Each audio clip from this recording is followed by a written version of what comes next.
बात करते हैं 12 नंबर क्वेश्चन क्या है। देखिए 12 नंबर क्वेश्चन ये है प्रकाश के व्यतिकरण। क्वेश्चन आपसे ऐसे पूछा गया प्रकाश के व्यतिकरण से आप क्या समझते हैं, इनके आवश्यक शर्तें या आवश्यक प्रतिबंध लिखिए। यह क्वेश्चन ऐसे क्या लिखना है, जब प्रकाश किसी माध्यम में एक साथ चलती है तो माध्यम के विभिन्न बिंदुओं पर प्रकाश की तीव्रता उन तरंगों की अलग अलग तीव्रताओं के योग से भिन्न होती है। कुछ स्थानों पर प्रकाश तीव्रता न्यूनतम लगभग शून्य होती है, जबकि कुछ स्थानों पर प्रकाश की तीव्रता अधिकतम होती है। प्रकाश तरंगों की इस घटना को मतलब अधिकतम न्यूनतम की घटना को ही प्रकाश का व्यतिकरण कहते हैं। आवश्यक शर्तें की बात किया तो कम से कम 3 आवश्यक शर्तें आपको याद होना चाहिए। पहला आवश्यक शर्त क्या है, दोनों तरंगों की आवृत्तियां अथवा तरंगदैर्घ्य बराबर होना चाहिए। दूसरा नंबर क्या लिखना है, दोनों तरंगों के आयाम बराबर होने चाहिए। तीसरा नंबर क्या लिखना है, दोनों प्रकाश स्रोत बहुत संकीर्ण होने चाहिए। ठीक, इतना आप लिखते हो ना पूरा पूरा आपके हाथ में छप जाएगा 5 नंबर, मतलब 5 नंबर आपका यहाँ से पक्का हो जाएगा। लिख के ले लो, ये आने वाले क्वेश्चन है, इनके चांस ज्यादा है। स्क्रीनशॉट समझदार हो ना, अगर आप पर डे पढ़ते हो ना तो आपको समझ में आ गया होगा कि मैं जो क्वेश्चन बता रहा हूँ हाँ ये आएगा, ये तो बिल्कुल बात है, ये क्वेश्चन आएगा। अब इससे ज्यादा इंपॉर्टेंट क्वेश्चन आने वाला है ट्रांसफार्मर। तो ये तो सब सिंपल है यार, तो लिखा हुआ क्वेश्चन क्या आएगा ना, सब बोल के आते हैं। चलिए तो अब हम बात करते हैं 13 नंबर क्वेश्चन के। 13 नंबर क्वेश्चन लिखा है ट्रांसफार्मर का सिद्धांत क्या होता है। उच्चयित तथा अपचयित ट्रांसफार्मर में अंतर स्पष्ट कीजिए। मतलब उच्चयित ट्रांसफार्मर तथा अपचयित ट्रांसफार्मर किसे कहते हैं परिभाषित कीजिए। ठीक, एंड परिपत्र आरेख मतलब चित्र भी आपको बनाना होगा। काफी इंपॉर्टेंट क्वेश्चन है, कई सालों से आ चुका है, जो कि 5 नंबर में आता है। जी हाँ दोस्तों, देखिए अब रही बात लिखना कैसे है। अगर आप किताब में जाओगे, क्वेश्चन बैंक में जाओगे तो काफी लंबा लॉन्ग मिलेगा, आपको याद करने में दिक्कत भी होगी। अगर आप मेरा तरीका देखते हो, बहुत शॉर्टकट तरीका है, बस आपको ध्यान देना क्या है, हेडिंग डालना है भाई। देखिए ट्रांसफार्मर आपको हेडिंग पड़ गई। अब देखिए लिखा क्या है, ट्रांसफार्मर का सिद्धांत क्या होता है। मतलब ट्रांसफार्मर पहले हेडिंग डालना है, फिर सिद्धांत लिखना है। ठीक, और ध्यान रखना है भाई, इधर आपको यहीं के नीचे आपको अच्छे से चित्र बना लेना है। चित्र जो कि आपको स्क्रीन पर दिख रहा होगा, मैंने लगा दिया। ठीक, चलिए अब लिखना क्या है, चित्र इसमें बनाने में दिक्कत हो रही है, इसलिए आपको चित्र बना लेना है किताब से, चाहे जैसे प्रैक्टिस करोगे आ जाएगा। अब देखिए हेडिंग लिखना है ट्रांसफार्मर। ठीक, अगर आप चित्र नहीं बनाते हो तो नंबर आधा दे जाएगा, 2.5 नंबर, क्योंकि चित्र का इसमें बहुत जरूरी है। ठीक, चलिए लिखना क्या है, हेडिंग पड़ गई। अब इसमें क्या लिखना है कि ट्रांसफार्मर एक ऐसा युक्ति या फिर यंत्र है। ठीक, युक्ति है या फिर यंत्र है जिसकी सहायता से प्रतिवर्ती वोल्टता को कम या अधिक, है ना, प्रतिवर्ती वोल्टता को कम या अधिक किया जा सकता है। बस इतना लिख करके आप छोड़ देना। अब उसके बाद नीचे हेडिंग डालना होगा सिद्धांत। सिद्धांत में क्या लिखना है कि ट्रांसफार्मर अन्योन प्रेरण के सिद्धांत पर कार्य करता है। किसके सिद्धांत पर, अन्योन प्रेरण के सिद्धांत पर कार्य करता है, अर्थात किसी कुंडली में धारा के मान में परिवर्तन किया जाता है तो कुंडली में चुंबकीय फ्लक्स की संख्या में परिवर्तन होता है, जिसके कारण द्वितीय कुंडली में एक प्रेरित धारा उत्पन्न हो जाती है। इतना आपको सिद्धांत के अंदर लिखना है। अब आपको हेडिंग डालना है ट्रांसफार्मर के कितने प्रकार के होते हैं, उच्च अपचय वाला अब लिखना है। इतना आपको स्क्रीनशॉट ले लेना है। एक चीज मैं बताना चाहूंगा, यहाँ पे चित्र बहुत जरूरी है इसका। ठीक, चित्र बनाओगे तो पूरा नंबर मिलेगा, चित्र नहीं बनाते हो तो आधा नंबर मिलेगा। तो चित्र आप किताब में भी दे सकते हो। बाकी जो मैं बता रहा हूँ बहुत शॉर्टकट तरीका है, बहुत जल्दी याद हो जाएगा। इतना आप मतलब स्क्रीनशॉट लीजिए, ताकि अभी हम बताएंगे कि उच्चयी ट्रांसफार्मर क्या होता है, अपचयी ट्रांसफार्मर क्या होता है। स्क्रीनशॉट। तो अब आपको करना क्या है, अब लिखना है ट्रांसफार्मर के प्रकार, मतलब कितने प्रकार के होते हैं। तो ट्रांसफार्मर 2 प्रकार के होते हैं, उच्चयी ट्रांसफार्मर, अपचयी ट्रांसफार्मर। ठीक, अब इसके अंदर हेडिंग पड़ गई आपकी उच्चयी ट्रांसफार्मर। अब इसके अंदर लिखना क्या है, आंसर एक लाइन ऐसे भी लिखना। देखिए आपको उसी के अंदर लिखना। ठीक, लिखना क्या है, ऐसा ट्रांसफार्मर जो निम्न प्रतिवर्ती वोल्टता को उच्च प्रतिवर्ती वोल्टता में बदल देता है। मतलब कोई लेवल लो है उसको हाई में कन्वर्ट कर दे। ठीक, वही बोला गया है, जो निम्न प्रतिवर्ती वोल्टता को उच्चता से ज्यादा प्रतिवर्ती वोल्टता में बदल देता है उसे उच्चयी ट्रांसफार्मर कहते हैं, है ना। NS से NP ये लिखा हुआ है। अभी L-H क्या है, इसका मतलब ये हुआ कि लो, मतलब कि लो से हाई में परिवर्तित कर देना ही उच्चयी ट्रांसफार्मर कहलाता है। इसे देखो तरीका मिल गया है, ट्रिक मिल गया है। L-H आप याद करके जाइए, समझो आपका उच्चयी ट्रांसफार्मर तैयार है। L-H मतलब ये होता है, L मतलब होता है लो, H मतलब होता है हाई, यानी कि लो प्रतिवर्ती धारा को हाई प्रतिवर्ती धारा में कन्वर्ट कर देना या बदल देना या चेंज कर देना ही क्या हो जाता है, उच्चयी ट्रांसफार्मर हो जाता है। ठीक, इसका उल्टा होता है अपचयी। इसमें क्या लिख रहा है, ऐसा ट्रांसफार्मर जो उच्च प्रतिवर्ती वोल्टता को निम्न प्रतिवर्ती वोल्टता में बदल देता है, अपचयी ट्रांसफार्मर कहते हैं। ठीक, NP से NS लिख देना है। अब रही बात कि सर H-L क्या है, तो H होता है हाई वोल्टता को लो वोल्टता में बदल दे, कम कर दे, है ना। हाई से लो, इसमें क्या है लो से हाई, समझ गया ना। तो ये ट्रिक आज का क्या चलना है, एल माइनस एच मतलब कि उच्च ट्रांसफार्मर, यानी एल का मतलब होता है लो से हाई में अगर बदलता है कोई चीज, करंट वगैरह धारा वगैरह बहती है, बदलता है कोई चीज, तो वो उच्च ट्रांसफार्मर हो जाएगा। एच माइनस एल का मतलब ये हुआ हाई से लो में। ठीक, चलिए करना क्या है, इसके साथ ले ही लिया होगा। अब लिखना क्या है, इसका कार्य विधि है ना और रचना करना क्या है, लिखना क्या है, ट्रांसफार्मर की रचना। अब इसके अंदर क्या करना है कि इनमें नर्म लोहे की पट्टियों को एक के ऊपर एक रखकर आयताकार पतली टुकड़ों बनाते हैं तथा तांबे के तार को लपेट कर 2 कुंडलियां बनाई जाती हैं और प्राथमिक कुंडली को प्रतिवर्ती वोल्टता स्रोत से जोड़ देते हैं। मेरा भाई ज्यादा कुछ नहीं करना है, इतना करके आपको छोड़ देना है। बस शॉर्टकट तरीके में बता रहा हूँ, बिल्कुल अलग अंदाज है ये। अगर आप कर देते हो तो यहाँ से आपका 5 नंबर पक्का होगा। मैं बार बार बोलता हूँ 2.5 नंबर आपका इतना लिखने पूरा होगा, 2.5 नंबर आपका चित्र देगा। चित्र आपको प्रैक्टिस करना पड़ेगा, ये आपकी जिम्मेदारी। ठीक, चलिए इतना करने के बाद मेरे भाई यहाँ से यहाँ करने के बाद फिर लिखना है ट्रांसफार्मर की कार्यविधि, जो कि बेहद इंपॉर्टेंट है। लिखना क्या है, जब प्राथमिक कुंडली में प्रतिवर्ती वोल्टता से जोड़कर धारा प्रभावित करते हैं तो चुंबकीय फ्लक्सों की संख्या में परिवर्तन होता है। उसके पास रखे द्वितीय कुंडली में प्रेरित धारा उत्पन्न हो जाती है। फिर आपको एक नीचे लिखना क्या है, EP/ES बराबर NP बटे NS। इतना करके यहाँ पर कार्यविधि हो गया। किताब क्वेश्चन बैंक में जाओगे तो लंबा पाओगे, है ना। तो इतना करो तैयार, क्योंकि 6-7 दिन रह गया है। ज्यादातर ध्यान रहे कि रिवीजन करना है आपको। ठीक, आप कोई नई चीज याद नहीं करना, आपको केवल रिवीजन करना जो भी आपको आता है। आए चाहे ना, लेकिन कॉपी भरनी चाहिए नीली पेन से। याद रखना है हर एक क्वेश्चन का इंपॉर्टेंट तैयार करना, हर एक चैप्टर का। मेरे चैनल पर आपको मिल जाएगा। करना क्या है, स्क्रीनशॉट, और ऐसे इंपॉर्टेंट वीडियो पाने के लिए ना चैनल को सब्सक्राइब कर लेते हो तो आपके लिए बेहतर और अच्छा होगा, क्योंकि मैं केमिस्ट्री वीडियो बहुत धुआंधार लाने वाला हूँ। स्क्रीनशॉट हो जाए। संबंधी आइंस्टाइन के समीकरण लिखिए, मतलब जो समीकरण होता है उसको आपको निगमन करना है। तो पूरा सुनिए, पहले लिखना क्या है, हेडिंग डालना है, उस आंसर में लिखना क्या है, प्रकाश विद्युत प्रभाव। मतलब इतना आगे पहले आप आंसर दीजिए। प्रकाश विद्युत प्रभाव का आंसर क्या हो जाएगा, धातुओं पर प्रकाश के आपतित होने से इलेक्ट्रॉनों की उत्सर्जन की घटना को प्रकाश विद्युत प्रभाव कहते हैं। फिर आपको हेडिंग डालना है आइंस्टाइन के प्रकाश विद्युत प्रभाव का, आइंस्टाइन की प्रकाश विद्युत समीकरण, मतलब आइंस्टाइन की प्रकाश विद्युत समीकरण लिखना है। अब इसके अंदर लिखना क्या है भाई, सबसे जरूरी चीज इसमें क्या है, मेन चीज क्या होता है, टीचर पकड़ता क्या, ये देखिए, आइंस्टाइन ने जर्मनी वैज्ञानिक मैक्स प्लांक के क्वांटम सिद्धांत के आधार पर, ये नाम जरूर लिखना है। टीचर आपको ये पकड़ता है, मेन चीज ये, मैक्स प्लांक के क्वांटम सिद्धांत के आधार पर बताया कि जैसे कोई प्रकाश फोटान किसी धातु की सतह पर गिरता है तो फोटान की ऊर्जा 2 भागों में बढ़ जाती है। पहला भाग क्या है, पहला भाग प्रकाश इलेक्ट्रॉनों को धातु की सतह तक लाता है, जिसे हम कार्यफलन W से कहते हैं। ठीक, कार्यफलन कहते हैं। दूसरा भाग प्रकाश इलेक्ट्रॉनों को अधिकतम गतिज ऊर्जा जो कि EK प्रदान करता है। अब आपको डालना है आइंस्टाइन के अनुसार। अब यहाँ कुछ समीकरण लिख करके उसको निगमन करना है और फिर बताना है कि कौन सा समीकरण को किससे लिखते हैं। मतलब कहने का मतलब ये है कि इसका भी और आंसर है। तो इतना पहले आप स्क्रीनशॉट लो ताकि जगह मिले तो और बताएं। स्क्रीनशॉट करना क्या भाई, ये समीकरण आपको याद करके चलना है, HV बराबर W प्लस EK। अब सर रही बात क्या है कि W क्या है, तो मेरे भाई अभी हमने बताया आपको, W आपको क्या है, कार्यफलन है। EK क्या है, तो EK आपका गतिज ऊर्जा है, मतलब अधिकतम गतिज ऊर्जा।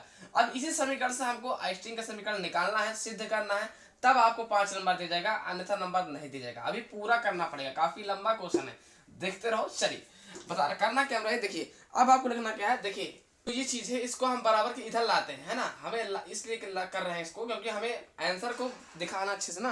देखो अब इधर क्या है, W बचा, आपने W उधर रोक लिया, HV है, इधर जब लाओगे तो माइनस क्या हो जाएगा मेरे भाई, माइनस क्या हो जाएगा HV। ठीक, ये हो गया। चीज ध्यान देना है कि हमें यहाँ माइनस से गुणा कर देना है, यानी कि EK आपका इधर हो जाएगा। तो देखो ये चीज जो है ना, ये चीज इसको हम आगे लिखोगे तो माइनस माइनस प्लस और प्लस माइनस माइनस, यानी कि ये हो जाएगा आपका, है ना। ये आपका मैंने डायरेक्ट कर दिया है, थोड़ा समझ के चलना, है ना। ये आपका EK है, इधर हो जाएगा, इसको हम इधर उधर किए। ठीक, तो इधर उधर करोगे तो यहाँ से माइनस से गुणा हो जाएगा, ये बीच में आ जाएगा। ठीक, HV आपका इस साइड हो जाएगा। अब एक चीज ध्यान देना है कि देहली आवृत्ति का सूत्र क्या होता है, W बराबर क्या होता है, HV0। ये किसका सूत्र है, देहली आवृत्ति का। ठीक, एक चीज और समझ लीजिए आप, देहली क्या हो जाएगा, EK बराबर HV माइनस W, यानी कि W बराबर क्या होता है, मतलब कि होता है HV0। ये किसका है, देहली आवृत्ति का। अब एक चीज ध्यान देना है कि W की जगह आपको रख देना है बस, यानी EK बराबर HV, तो आपका वैसे रहेगा मेरे भाई, वैसे माइनस W की जगह क्या रखोगे, HV0। ठीक, HV0। अब एक चीज समझ लेना है, इसमें आपको कॉमन क्या मिल रहा है, तो कॉमन आपका मिल रहा है, कोई भी पूछोगे कोई किसी भी बंदे से तो ये बताएगा H कॉमन मिल रहा है, तो V हो जाएगा अंदर और माइनस क्या हो जाएगा V0, और इधर क्या बच रहा है ऑलरेडी आपका EK। इतना आपका हो गया। अब ये कौन सा समीकरण हो जाएगा भाई, नंबर 1 पा रहा था समीकरण फर्स्ट हो जाएगा, तो ये क्या हो जाएगा आपका समीकरण फर्स्ट हो जाएगा। अभी इसका और है, देखते रहिए। अब आपको करना क्या होगा, देखिए यदि उत्सर्जित प्रकाश इलेक्ट्रॉनों का अधिकतम वेग हो तब, ये लाइन आपको जरूर लिख देना है कि क्या लिखना है लाइन में, यदि उत्सर्जित प्रकाश इलेक्ट्रॉनों का अधिकतम वेग हो तब। अब अधिकतम वेग मतलब क्या हो जाएगा, देखो यहाँ के है, के का होता है गतिज ऊर्जा, और अधिकतम वेग का मतलब क्या होता है, यहाँ क्या हो जाएगा ई के बराबर क्या हो जाएगा 1/2 है ना mv², है ना mv² mas एक्स। अब देखिए अधिकतम को बोलते हैं मैक्सिमम इंग्लिश में, तो वही लिखा है अधिकतम वेग, है ना, ई के बराबर क्या हो जाएगा 1/2 mv² mx। ये आपका कौन सा बन जाएगा समीकरण, आपका बन जाएगा ये आपका समीकरण सेकंड बन जाएगा। क्या भाई, अब आपको लिखना है समीकरण फर्स्ट व समीकरण सेकंड को, एक लाइन यहाँ पे लिखना है समीकरण फर्स्ट, है ना, समीकरण फर्स्ट व समीकरण सेकंड को, ये आपने कर दिया, है ना। अब देखिए समीकरण फर्स्ट और सेकंड को मतलब क्या करना है, तुलना करने पर, समीकरण फर्स्ट और सेकंड को तुलना करने पर, ठीक, तुलना करने पर ये चीज आपको लिख देना। अब तुलना का मतलब ये हुआ कि देखो ई के मिल रहा है, जाहिर सी बात ई के आपका हो जाएगा क्या बराबर, ठीक है भाई। अब आपको हो जाएगा 1/, देखो क्या लिखा है करने पर। अब ध्यान देना है ई के जगह हम क्या लिख देंगे, इतना लिख सकते हैं, ई के जगह इतना मतलब ई के बराबर 1/2 mv² mx लिखा हुआ है ऑलरेडी। अब इसके जगह पर भाई, इसके जगह हम क्या लिख सकते हैं, इतने जो मान है लिख सकते हैं, तो जाहिर सी बात हम क्या लिख देंगे hv - v0 बराबर, और इधर तो है ये भाई 1/2 mv² है ना, 1/2 mv² max, इतना तो ऑलरेडी है, ठीक भाई। आपका यही आंसर है ना। करना क्या है, थोड़ा इसको अच्छे से दिखाने के लिए 1/2 mv² mx बराबर hv - v0, ठीक। ये आपका निकल के क्या है आंसर, मतलब आपको इतना ही प्रूव करना था। ये क्या होता है भाई, प्रकाश विद्युत उत्सर्जन संबंधी आइंस्टीन का समीकरण यही होता है 1/2 mv² mx बराबर hv - v0, यही आप कर रहा है क्या बोलते हैं आइंस्टीन का समीकरण। अब सबसे बड़ी प्रॉब्लम ये होती है कि सर h क्या है, v क्या है, v0 क्या है, m क्या है, v क्या है, अगर वो भी नहीं लिखते हो तब भी नंबर नहीं देगा, पूरा लिखना पड़ता है। चलो उसको बता देता हूँ, mx बराबर h ब्रैकेट के अंदर v - v0। अब रही बात कि सर m क्या है, h क्या है, v क्या है, v0 क्या है, तो चलिए h लिखा है आपका, ये सब आपको लिखना पड़ेगा, तब आपको जाके 5 नंबर दे जाएगा। जी हाँ दोस्तों, ये आपको भी लिखना पड़ेगा पेपर में, तब जाके आपको नंबर देता है टीचर, ठीक। ध्यान है, ये पूरा इंपॉर्टेंट क्वेश्चन है। h क्या बोलते हैं, h को बोलते हैं प्लांक का सर्वाधिक नियतांक है। v क्या है, तो v प्रकाश की आवृत्ति है। v0 क्या है, प्रकाश की देहली आवृत्ति है, अब रही बात सर m क्या है, तो m आपका इलेक्ट्रॉनों का द्रव्यमान, जिसे बोलते हैं मास, वही द्रव्यमान, ठीक। अब बोलते हैं Vmx मतलब मैक्स, तो Vmax क्या है, इलेक्ट्रॉनों को अधिकतम वेग, देखो V से होता है वेग और मैक्स मतलब होता है अधिकतम मैक्सिमम। ये इतना करने के बाद अब आपको 5 नंबर देने से कोई रोक नहीं पाएगा, किसी के मार फिलहाल में दम नहीं, गारंटी है, लिख के ले लो, ये क्वेश्चन आएगा 5 नंबर में आता है। अब आपका पूरा क्वेश्चन का आंसर पूरा हुआ है ना। तो करना क्या है, स्क्रीनशॉट ले ही लिया होगा। चलिए अब हम बात करता हूँ दूसरा नाम क्वेश्चन, जो कि कई सालों से वो भी पूछा गया, जिसका नाम क्या है, समस्थानिक तथा संभारित। चलिए बिना देरी के लिए उसको भी शुरू करते हैं। ऐसे इंपॉर्टेंट वीडियो पाने लेना मेरे भाई, चैनल को सब्सक्राइब कर लेना, क्योंकि आपको आगे भी मैं काम दूंगा। आपको करना क्या है, इंटर के बाद बीएससी या आपको करना है, या बीए करना है, या फिर आपको पॉलिटेक्निक करना है, गवर्नमेंट पॉलिटेक्निक जैसा कि मैं कर रहा हूँ, क्या करना क्या नहीं करना, तो बस सब बताता रहूंगा। फॉलो वगैरह मतलब सब्सक्राइब वगैरह कर लेना, ठीक, शेयर जरूर कर देना। चलिए 15 नंबर क्वेश्चन क्या है, 15 नंबर क्वेश्चन है मैक्सवेल के प्रकाश विद्युत चुम्बकीय तरंग का सिद्धांत। क्वेश्चन पूछा गया मैक्सवेल के प्रकाश विद्युत चुम्बकीय तरंग के सिद्धांत से आप क्या समझते हैं, परिभाषित कीजिए। पूरा 5 नंबर में आता है, काफी इंपॉर्टेंट है। आंसर की बात की जाए, आंसर क्या लिखना है, जब कभी किसी विद्युत परिपथ में विद्युत धारा उच्च आवृत्ति से बदलती है, अर्थात परिपथ में उच्च आवृत्ति के विद्युत दोलन होते हैं, ठीक, उस परिपथ से ऊर्जा तरंगों के रूप में चारों ओर प्रसारित होने लगती है। प्रसारित मतलब होता है फैलना, ठीक, प्रसारित होने लगती हैं। इन तरंगों को विद्युत चुम्बकीय तरंगे कहते हैं, इतना लिख देना है। फिर लिखना क्या है, इन तरंगों में विद्युत क्षेत्र ई तथा चुंबकीय क्षेत्र परस्पर लंबवत तथा तरंग के संचार की दिशा के भी लंबवत होता है, इन्हें हम विद्युत चुम्बकीय तरंग के सिद्धांत कहते हैं। हो गया। अब आपके अभिलक्षण लिखना है, कम से कम 2 या 3 अभिलक्षण याद होने चाहिए। पहला अभिलक्षण क्या है, विद्युत चुम्बकीय तरंगे त्वरित आवेशों द्वारा उत्पन्न की जाती है। दूसरा नंबर क्या है, इन तरंगों के संचरण के लिए किसी पदार्थिक माध्यम की आवश्यकता यहाँ लिखा है नहीं होती है, पदार्थिक माध्यम की आवश्यकता नहीं होती है। तीसरा नंबर क्या है कि ये तरंगे निर्वात में v बराबर 1/√u0 एप्सिलॉन नॉट वेग से चलती है, जिसका मान प्रकाश की चाल के बराबर होता है। काफी इंपॉर्टेंट है, स्क्रीनशॉट ले लो, याद रखना है, ये 5 नंबर में आता है मैक्सवेल का। तो जैसे दोस्तों स्क्रीनशॉट ले लिया होगा, चलिए बात करता हूँ 16 नंबर क्वेश्चन क्या है। द्रव तरंगे, देखिए क्वेश्चन पूछा जाएगा डी ब्राडली का द्रव तरंगे को समझाइए। काफी इंपॉर्टेंट क्वेश्चन है 16 नंबर। आंसर बहुत सटीक बताऊंगा, इसका व्यंजक करना है, ठीक। देखिए लिखना क्या हेडिंग में द्रव, लिखना क्या हेडिंग में द्रव तरंगे।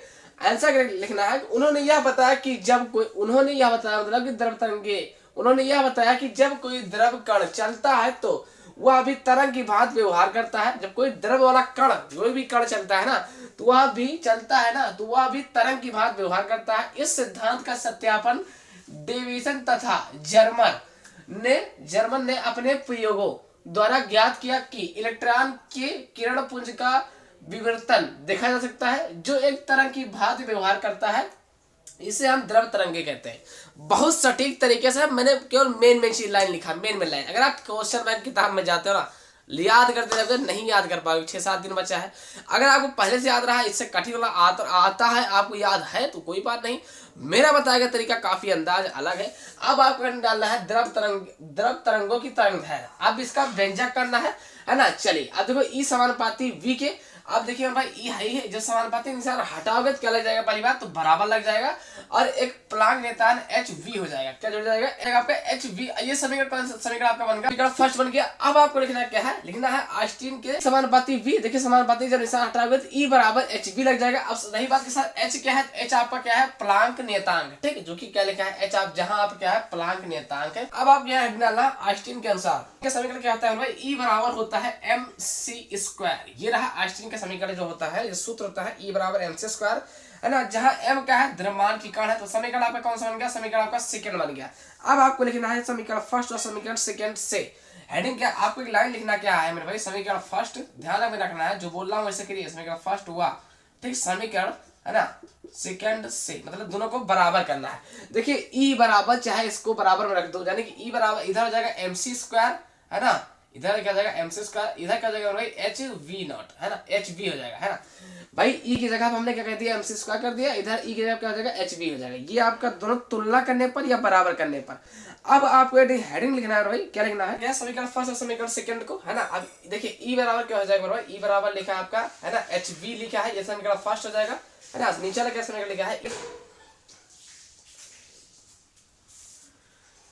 पहला समीकरण लिखा है e बराबर hv, दूसरा समीकरण लिखा है e बराबर mc²। अब दोनों करना क्या है, e की जगह बराबर कर देना है, तुलना करना है, यानी इधर क्या हो जाएगा बराबर mc² बराबर इधर क्या हो जाएगा hv है ना, जो कि v बराबर सूत्र क्या होता है, v बराबर होता है c/λ है ना। v की जगह पर आपको रख देना है, मतलब इसके जगह पर आपको रख देना है, इधर क्या हो जाएगा भाई है ना, ठीक है, v की जगह पर जाएगा c/λ है ना। अब देखिए c² है तो बराबर में एक जैसा रहता है, कट जाएगा तो बचेगा क्या, mc बराबर h/λ। करना क्या भाई, एक सूत्र होता है संवेग का, p बराबर क्या होता है mc है ना। संवेग का सूत्र क्या होता है भाई, p बराबर आपका सूत्र होता है mc, ठीक, मतलब mc की जगह आपको इतना रख देना है। तो यहाँ क्या हो जाएगा, p बराबर हो जाएगा h/λ। करना क्या है, देखिए तिर्यक गुणा हो जाएगा, इससे गुणा हो जाएगा, तो क्या हो जाएगा p बराबर हो जाएगा h। अब हमें करना क्या है, इधर लैम्डा आपको रोक लेना है भाई, ठीक, तो लैम्डा आपको रुक जाएगा, तो क्या हो जाएगा h के नीचे क्या आ जाएगा भाई p आ जाएगा, ठीक। तो ये आपका क्या है h लैम्डा बराबर h/p, इधर नहीं निकल के आया, ठीक। अब आपको ध्यान देना वाला, देखिए है ना, ये आपको नोट के अंदर लिखना। इधर करना क्या है, p की जगह आपको क्या करना है, यहाँ पर mc लिख देना, ठीक। फिर mc, जो mc होता है किसके, p के बराबर है। एक बात ध्यान रखना है, ये प्रकाश की चाल के लिए होता है mc, मतलब c आपका एक सूत्र और होता है, p बराबर होता है mv, ये वेग के लिए होता है। तो यहाँ पर हमें यही रखना, लैम्डा बराबर क्या हो जाएगा h/ है ना mv, v के बोलते हैं वेग के लिए, वेग हो तो मतलब यही ब्राडली का जो तरंगदैर्घ्य का सूत्र है, लैम्डा बराबर h/mv, v अब जाके आपका कंप्लीट हुआ, ठीक। चलिए स्क्रीनशॉट ले ही लिया होगा है ना। अब बात करता हूँ 57 नंबर क्वेश्चन। डायोड के लिए अग्र अभिनत या फिर अग्रदशिक परिपथ तथा अग्र अभिनत तथा, देखिए क्वेश्चन आपसे इस तरह के पूछा गया, पीएन सन्निहित डायोड के लिए अग्र अभिनति तथा उत्क्रम अभिनत अवस्था में परिपथ चित्र बताइए या बनाइए। तो करना क्या है भाई, देखो अगर आप क्वेश्चन बैंक में जाते हो या आप किताब में जाते हो तो काफी लंबा पड़ेगा, आप काफी कठिन तैयार करोगे, मतलब किताब में जाओगे तो काफी कठिन हो जाएगा। बहुत बच्चे तो तैयार कर लिया होगा, काफी कठिन होगा, लेकिन मैं जो बता रहा हूँ सबसे आसान है, करना क्या भाई, जो बच्चा नहीं तैयार किया है तो आप ये भी तैयार करके जाकर के लिख देता है तो 5 नंबर बनाने रहा मिल जाएगा। सबसे इसमें जरूरी चीज क्या होता है वो बताऊंगा। सबसे जरूरी चीज होता है चित्र आपका। चलिए पूरा बताऊंगा। सबसे पहले आपको लिखना क्या है, आंसर में संधि डायोड को बाह्य बैटरी से दो विभिन्न प्रकारों से जोड़ा जा सकता है, जिन्हें अग्र अवनति ठीक तथा उत्क्रम अवनति कहते हैं।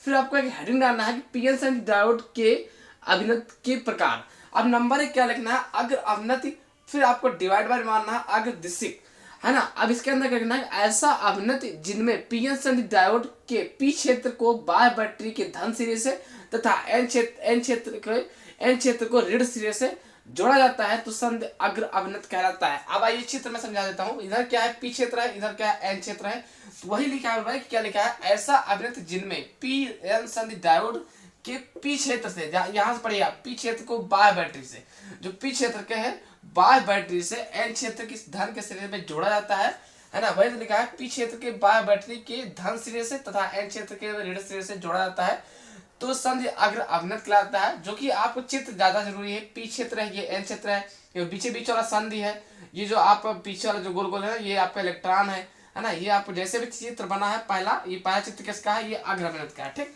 अब दूसरा नंबर इसमें क्या आता है ना, कि उत्क्रम अवनति, या फिर आपको डिवाइड बाय मानना है पश्चात दिशिक, ठीक। अगर आपने कठिन वाला तैयार कर लिया है तो वही आपको याद करते रहना। अगर अभी तक इसको तैयार ही नहीं किया है, तैयार हो ही नहीं पा रहा है, तब आप इसे तैयार कर लेना, ठीक। आंसर हो जाएगा, जब संधि डायोड के पी क्षेत्र को बाह्य बैटरी के ऋण सिरे से जोड़ा जाता है, को बाह्य बैटरी के ऋण सिरे से तथा एन क्षेत्र को धन सिरे से जोड़ा जाता है तो संधि उत्क्रम अवनत कहलाता है। देखो एक दूसरे के उल्टा क्या लिखा है, पी क्षेत्र को बाह्य बैटरी के ऋण सिरे से, इसमें क्या लिखा है कि इसमें लिखा है पी क्षेत्र को बाह्य बैटरी के धन सिरे से तथा एन क्षेत्र को ऋण सिरे से, इसमें क्या लिखा है एन क्षेत्र को धन सिरे से, ठीक। यहाँ पे एन क्षेत्र को ऋण सिरे से, यहाँ पर एन क्षेत्र को धन सिरे से, है ना। तो एक दूसरे के विपरीत है। मतलब अगर आप ये तैयार करते हो तो ये आपका अपने आप तैयार हो जाएगा। इतना करते हो, चित्र जरूरी। हाँ, चित्र अगर आप नहीं बनाते हो तो नंबर आपको नहीं मिलेगा, पहली बात, क्योंकि इसमें बोला गया है कि परिपथ आरेख देकर के आप समझाइए। तो चित्र जो है दोनों, इसको अच्छे से किताब में जाकर के या मेरा ही चित्र बना इतना ही तैयार करना है। ध्यान है कि चित्र आपको और अच्छा बनाना है, ध्यान रखना है कि चित्र आपका और अच्छा बनना चाहिए, इससे भी और बेहतर, ठीक, ताकि आपको 5 नंबर मिल सके। तो काफी इंपॉर्टेंट है भाई, इतना ही करना है। अगर आप इससे ज्यादा कठिन लगा आप तैयार कर लिए तो वो भी सही है। स्क्रीनशॉट ले लिया होगा। मैंने चीज बोल दिया, चित्र बहुत इंपॉर्टेंट है, ठीक मेरे भाई, चित्र बहुत इसमें इंपॉर्टेंट, चित्र आपको अच्छा से बनाना, अच्छे से अच्छे। चलिए बात 5 नंबर में आता है। देखिए नाम क्या है, क्वेश्चन पूछा समस्थानिक तथा संभावित से आप क्या समझते हैं, उदाहरण देकर समझाइए। क्वेश्चन आपसे इससे पूछा गया समस्थानिक तथा संभावित से आप क्या समझते हैं, उदाहरण देकर समझाइए।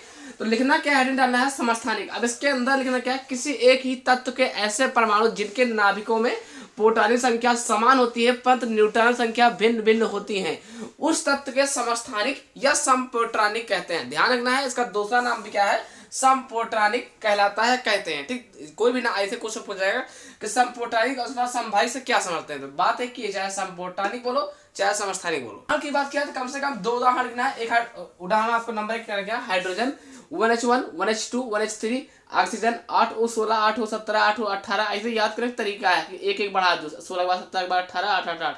इंपॉर्टेंट कैसे भी करके आपको तैयार करना है। यहाँ से आपका 2.5 नंबर पक्का होगा मेरे भाई। कितना नंबर, 2.5 नंबर, और 2.5 नंबर आपको ये देगा, मतलब 5 नंबर में पूरा पूरा परफेक्ट आता है। साफ साफ राइटिंग के साथ लिखना है, ध्यान रखना है।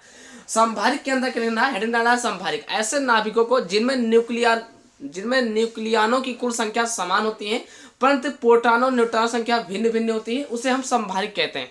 उदाहरण आपके सामने है 1H3 से 2H3।